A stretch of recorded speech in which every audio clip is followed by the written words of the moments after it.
एक व्यक्ति जो अपनी जवान पत्नी को अभी चिता में अग्नि देकर घर आया है।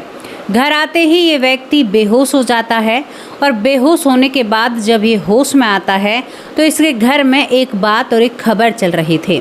खबर इसके बेटे से जुड़ी हुई थी।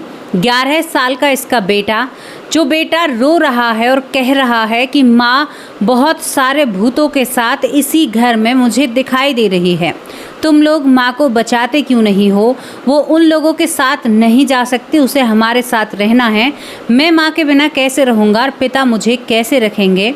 दोस्तों, जो व्यक्ति अब तक बिल्कुल होश खोए बैठा था, दूसरे ही पल वो अपने बेटे को देखकर बेटे को सीने से लगाता है और कहता है कि बेटा, अब तुम्हारी मम्मा कभी वापस नहीं आएगी। मैं ही तुम्हारी मम्मा हूँ और मैं ही तुम्हारा पापा हूँ। लेकिन जब इन लफ्ज़ों को वो बेटा सुनता है तो कहता है, पापा आपकी आंखें अंधी हो चुकी हैं, माँ यहीं पर है लेकिन अजीब सी दिख रही है। माँ के साथ कई अजीब लोग हैं जिनमें कुछ आंटियाँ भी हैं। माँ को लेना है हमें और माँ को यहीं पर रखना है। पापा, माँ भी आपकी तरह ही रो रही है और आप माँ के बारे में ऐसा नहीं कह सकते। दोस्तों, ये मामला क्या था? ये बात क्यों चल रही थी? क्या सच में ही उस बेटे को अपनी वो मरी हुई माँ जो थोड़ी देर पहले चिता में अग्नि को समर्पित की गई है, वो क्या सच में ही उसके आसपास घूम रही थी? या केवल वो 11 साल का लड़का कुछ तकिया अनुसी बातें बना रहा था, या उसके दिमाग का भ्रम था? ये पूरा मामला जब आप सुनोगे ना तो आंखें खुली की खुली रह जाएंगी। और मरने के बाद की जो आत्मा होती है या कुछ ऐसी चीज़ें जिनसे शायद हम दूरी बना कर रखते हैं, उनके बारे में आपको जानकारी मिलेगी।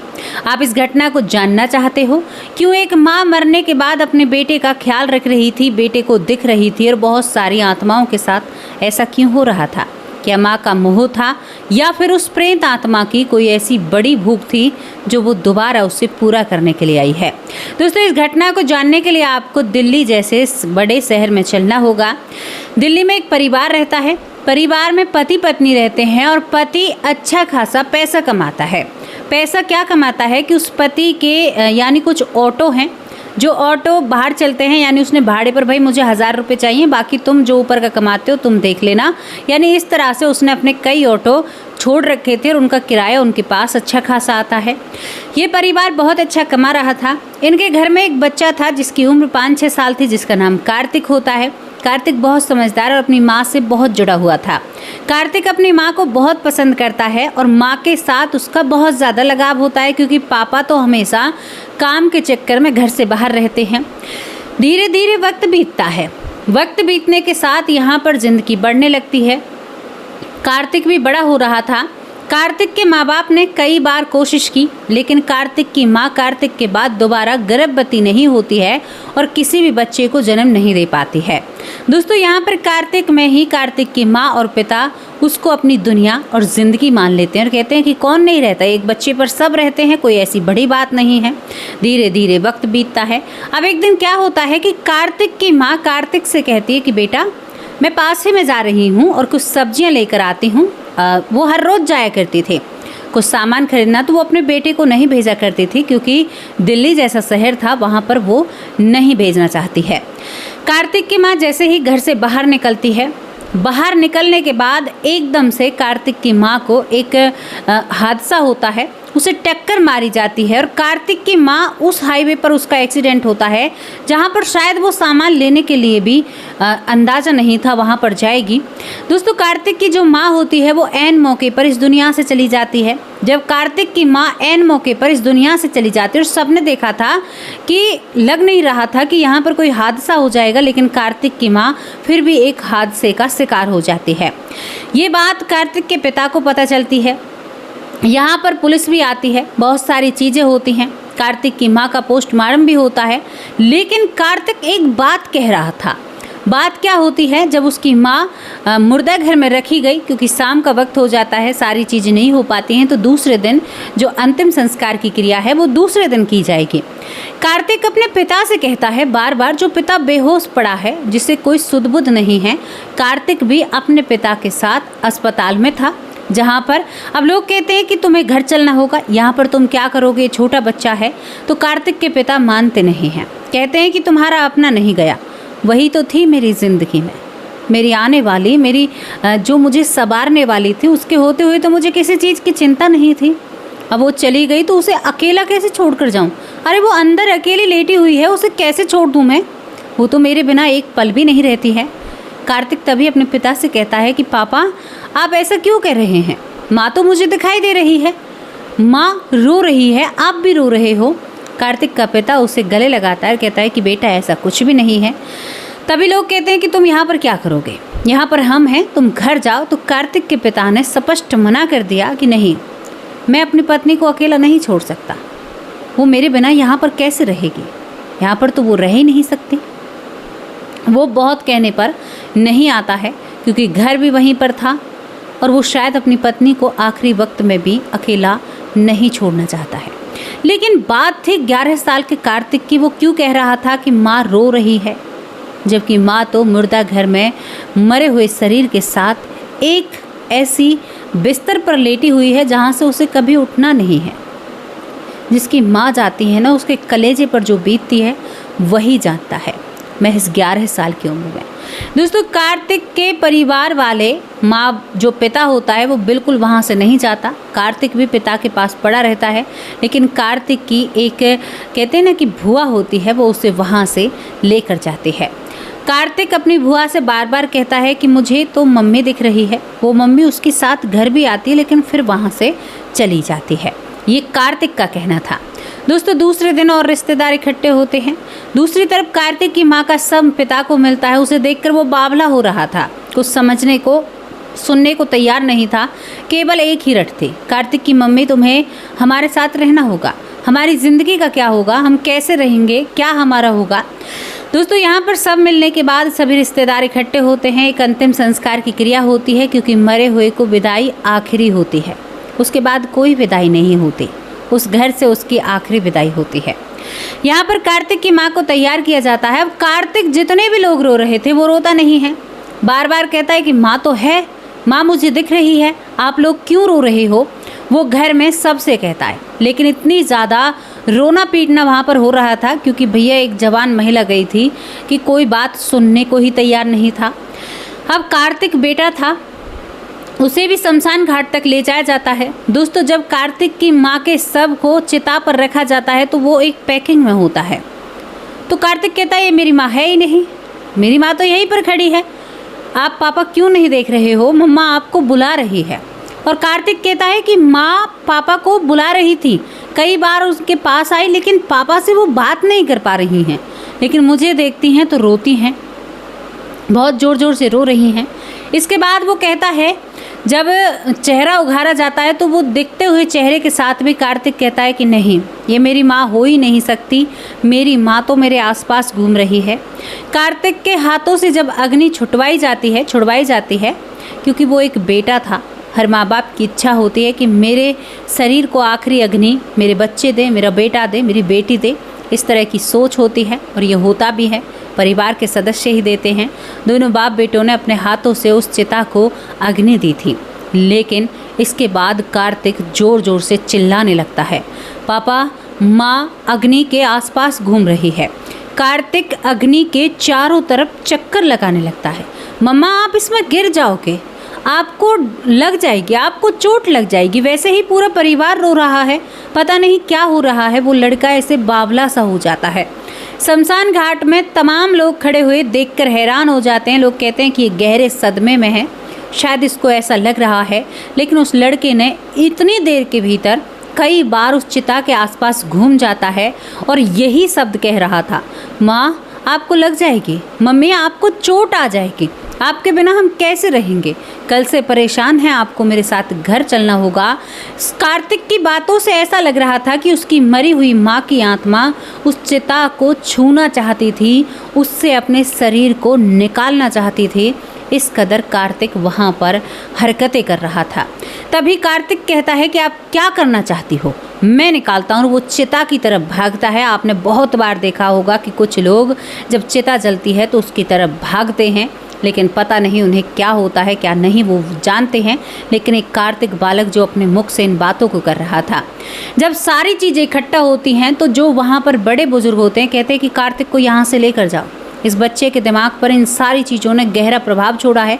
कार्तिक को पहले ही घर लाकर बैठाड़ दिया जाता है। कार्तिक कभी अपनी मासी, कभी अपनी नानी, सबसे लिपट लिपट कर कहता है कि माँ तो वहीं पर है, वो उस आग में जल जाएगी जो वहाँ पर जल रही है। पापा क्यों नहीं देख रहे हैं? मासी, मेरी माँ पापा को बहुत बात कर रही है लेकिन पापा सुन ही नहीं रहे हैं। और माँ मुझसे भी बात कर रही है, माँ मुझसे बार बार मेरी तरफ देखती है, रोती है, लेकिन वो उससे इस तरह से बात नहीं कर रही थी जिस तरह से वो पति की तरफ कर रही थी। उस बच्चे को दिख रहा था। अब भगवान जाने ये सच था या 11 साल का बच्चा झूठ बोल रहा था। दोस्तों, ये सारी चीज़ें होती हैं। कार्तिक के पिता घर आते हैं। घर आते ही वो बेहोश हो जाते हैं। लोग उन्हें होश में करते हैं कि भाई तुम्हें जीना होगा, बच्चे के लिए जीना होगा, परिवार के लिए, एक बेटा है तुम्हारा, अच्छा खासा काम है, इस घर को आगे तो बढ़ाना होगा। लेकिन वो संभल नहीं रहा था। लेकिन तभी वो लड़का भरी भीड़ से उठकर पिता के गले लग जाता है। पापा, माँ के साथ आप कौन से इंसानों को लेकर आए हो? ये तो बहुत डरावने हैं। माँ इनके साथ हमारे घर रहेगी? कौन है ये आंटी? अब लोग, मासी जो होती है, नानी जो होती है, बुआ, सब परेशान हो जाते हैं। ये लड़का इतनी हरकतें क्यों कर रहा है? ठीक है, थोड़ी देर के लिए ठीक है। दोस्तों, यहाँ पर बुआ का दिमाग काम करता है। मंदिर से गंगा जल उठाती है और भतीजे के मुंह में डालती है और उसके ऊपर छिड़कती है। लेकिन तब भी वो लड़का शांत हो जाता है और अपने पिता के गले लगकर जितना रोता है ना, इतना रोता है मानो जैसे उसे सुध-बुध आई हो, जैसे बहुत देर वो एक अलग चीज़ में रह रहा हो और फिर उसे एकदम ध्यान आया हो। यहाँ पर जब ये सब कुछ होता है तो वो लड़का थोड़ी देर के लिए शांत होता है। शांत होने के बाद शाम हो जाती है, खाना पीना कुछ भी नहीं, जवान सब कुछ इस घर में हुआ। दोस्तों, ये रात जब होती है, रात के वक्त ये लड़का गेट और दरवाजे खोलता है, अपने पापा को पास जाकर लिपट कर, पापा, माँ क्यों है ऐसे डरावने लोगों के साथ? मैं माँ को वहाँ पर नहीं देख सकता। मम्मा हमारे साथ रहेगी, वहाँ पर बिल्कुल नहीं रहेगी। हमारी माँ है, हमारे पास रहेगी। ये सब कुछ किसी की भी समझ में नहीं आ रहा था। अब दोस्तों, यहाँ पर बहुत ज़्यादा विलाप, जवान मृत्यु, सब होश खो बैठे थे। लेकिन तभी एक भूआ अपना फ़र्ज निभाती है। भूआ एक पंडित के पास जाती है और उससे कहती है कि मेरे भतीजे की बहुत बुरी हालत है। इतनी बुरी हालत है कि ऐसे ऐसे कह रहा है कि मम्मा घर में घूम रही है। तभी पंडित ने कहा कि गरुड़ पुराण के हिसाब से वो 12 दिन 13 दिन घर में ही रहेगी और वो बालक रूप में है, वो बच्चा है, उसे शायद वो सच में ही नज़र आ रही है। उस बच्चे का ध्यान रखना, कहीं वो उस बच्चे को अपने साथ न ले जाए। कभी भी बच्चा अगर रात को उठकर बाहर की तरफ जाए तो उसे जाने मत देना। मैं आपको क्या बताऊं, बताते वक्त पंडित ने ये कहा तो भूआ उस लड़के को अपने पास सुलाती है। हर रोज़ वो कहता है कि माँ घर में है और वो अपनी माँ से भी बात करता है। जब वो बात करता हुआ भूआ को नज़र आता है तो भूआ डर जाती है, रोती भी है। दोस्तों, यहाँ पर छठा दिन था, रात थी। रात के वक्त कार्तिक कहता है, मम्मा तुम कहाँ जा रही हो? मैं भी तुम्हारे साथ चलूँगा, मैं तुम्हारे बिन नहीं रह सकता। मैं और पापा तुम्हारे बिन कैसे रहेंगे? रुको मम्मा, मैं पापा को भी जगा कर लाता हूँ। जैसे ही ये सब कुछ भूआ देखती है तो बैठकर एकदम से अपनी भाभी पर चिल्लाती है। कहती है कि तू क्या चाहती है? इस बच्चे को जो तेरी आखिरी निशानी है, क्या इसे तू बर्बाद करना चाहती है? तुझे चाहिए तो मुझे ले चल अपने साथ, लेकिन मेरे भतीजे पर अपनी निगाह मत गड़ा। भाभी, मेरा तुम्हारा और इस परिवार का अब तक का ही रिश्ता था। हम रो रहे हैं तेरे लिए क्योंकि तेरी अहमियत इस घर में बहुत थी। लेकिन तुम्हें 13वें दिन इस घर से जाना होगा और अपनी उस यात्रा पर निकलना होगा, क्योंकि पंडित ने उसे बताया था कि आपको ये शब्द कहने हैं। दोस्तों, यहाँ पर ये बातें जब सुनती हैं तो कार्तिक बेहोश हो जाता है। उसके बाद कार्तिक को होश नहीं आता। बुआ कोशिश करती है, डॉक्टर को बुलाया जाता है तो एक बच्चे के बीपी में दिक्कतें आ रही थी, जबकि कहते हैं कि आमतौर पर बच्चे का बीपी ऊपर नीचे नहीं होता है। उसके बाद कार्तिक जब उठता है तो हर कोने में अपनी मम्मा को तलाशता है, लेकिन वो उसे नहीं नज़र आती। एक ननद ने जब भाभी को ठीक से समझाया तो आत्मा रूपी शरीर में भी वो भाभी समझ गई।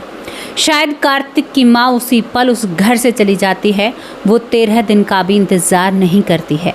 तभी तो आपके सामने पंडित जो बातें रखते हैं कि भाई हर एक सामान को घर से निकालो, अगर आपने उनकी चीज़ों को रखा समेट कर और आप उनके लिए ऐसा दिखाओगे कि आप उनके लिए जी नहीं सकते उनके बिना, तो वो आत्मा उलझ कर रह जाती है मृत्युलोक पर और वो अपना जीवन का आगे का सफ़र शुरू ही नहीं कर पाती है। और फिर आप 6 महीने साल भर में उन चीज़ों को भूल जाते हो, अपने गए गुजरों को भूल जाते हो, क्योंकि आप मनुष्य देह में हो। आप हंसना भी जानते हो, आप रोना भी जानते हो, आप दुखी होना भी जानते हो, आप याद करना भी जानते हो और आप भूलना भी जानते हो। तो भूलना आपकी एक फितरत में है, ये कोई बुरी बात नहीं बता रही हूँ मैं आपको। जब आप अपने उसको भूल जाते हो और वो आपकी वजह से उसकी आत्मा आगे के रास्ते पर ट्रैवल करने के लिए यानी नहीं जाती है, तो फिर वो आप पर गुस्सा होती है। गुस्सा होती है कि आपकी वजह से वो यहाँ पर उलझ कर रह गई है। अब उसे एक द्वार खुलता है, कहते हैं कि जो यमदूतों का या यमलोक का जो द्वार होता है वो खुलता है, उसका भी एक समय होता है। अगर उस समय में आपने कोई गड़बड़ करी तो फिर वो आत्मा यहीं पर भटक कर रह जाएगी। ये बातें सत्य हैं, ये बातें झूठी नहीं हैं। इसके बाद यहाँ पर काम कहते हैं कि कुछ आत्माएं तो 3 दिन में अपने घर को छोड़ देती हैं। जिनको प्रेत योनि मिलती है वो प्रेत बनकर इधर उधर भटकेंगे जो योनि मिली है, लेकिन घर में प्रवेश नहीं कर सकते। जो महिलाएं कहती हैं ना कि हमारे घर में ये है, फलाना गया, तो वो नहीं आ सकता। भगवान की ओर से आदेश है कि मरने वाला 13वीं होने के बाद या 12 दिन होने के बाद घर में प्रवेश नहीं कर सकता। ये बात आप ध्यान रखिए। और जो प्रेत बनकर घूमेगा वो बाहर ही घूमेगा, लोगों को दुखी करेगा, परेशान करेगा। यहाँ तक कि आत्माएं हादसा भी कराती हैं, क्योंकि उनकी एक छवि परछाई जैसी होती है। किसी वाहन के सामने वो खड़ी हो जाती हैं और फिर एकदम गायब हो जाती हैं। वाहन वाला एकदम थोड़ा सा उसके दिमाग में चीज़ें ऐसी बनती है और वो ब्रेक मारता है, तो हादसा बहुत बड़े बड़े हो जाते हैं। दोस्तों, यहाँ पर एक भुआ के कड़े फैसले ने और एक भुआ की एक कहते हैं कि उसने ध्यान दिया कि मेरा भतीजा है, इसको क्या होगा क्या नहीं होगा। इसके बाद यहाँ पर वो इन सारी चीज़ों पर काबू पाती है। कार्तिक से जब 12 या 13 दिन हो जाते हैं, उसके बाद जब पूछा जाता है तो कार्तिक स्पष्ट रूप में आज भी कहता है कि हाँ, मैंने अपनी माँ को देखा, मेरी माँ और लोगों के साथ थी, मेरी माँ कुछ आत्माओं के साथ थी। ये बात समझ में नहीं आई वो आत्माओं के साथ क्यों थी, हालांकि शायद कुछ ऐसा होगा, लेकिन वो वहाँ से 6ठे या 7वें दिन ही चली जाती है। और उसके बाद बिल्कुल भी कार्तिक कहता है कि आज तक मुझे मेरी माँ नज़र नहीं आई है, दिखाई नहीं दी है, लेकिन मेरी माँ मरने के 6-7 दिन तक मेरे साथ यही सब कुछ चलता है। मुझे मेरी माँ बहुत याद आती है। दोस्तों, वो माँ थी, मरते मरते भी आत्मा बनकर भी अपना फ़र्ज़ निभा गई, लेकिन हर कोई इतना अच्छे दिल का थोड़े ही होता है। तो ये वो स्टोरी थी जहाँ पर जो हमें झंझोर कर रख देती है। ऐसी चीज़ें किसके साथ हुई हैं हमसे साझा ज़रूर करें। जो भी लोग इस घटना पर या इस स्टोरी पर अपने कमेंट रखेंगे, उनके कमेंट को कल हम अपने वीडियो में दिखाएंगे कि भाई इतने लोगों के साथ ये सारी नेगेटिव एनर्जी या कुछ ऐसी चीज़ें उनकी ज़िंदगी में हो चुकी हैं। उनके अपने मरने वाले भी बहुत अच्छे थे, मरने के बाद भी ये सारी चीज़ें आपके कमेंट बाकायदा हम स्क्रीन पर दिखाएंगे और लोगों को जागरूक करेंगे। कैसी लगी ये स्टोरी अपनी राय लिखकर ज़रूर भेजना। मैं आप लोगों से विदा लेती हूँ। और इस घटना के बारे में कितना आप कार्तिक को सच मानते हैं? आज कार्तिक 2 बच्चों का पिता है, शादीशुदा है, उसका जीवन बहुत खुशहाल है। पिता थोड़े से बुजुर्ग हो गए हैं, ज़िंदगी बहुत अच्छी है, लेकिन वो कहते हैं कि वो 5 या 6 दिन या 7 दिन मुझे भूले नहीं बुलाए जाते हैं। तो आप अपनी राय लिखकर भेजना, आपके कमेंट का इंतज़ार रहेगा। कल हाजिर होंगे एक सच्ची अच्छी स्टोरी के साथ। तब तक के लिए नमस्कार, जय हिंद, जय भारत।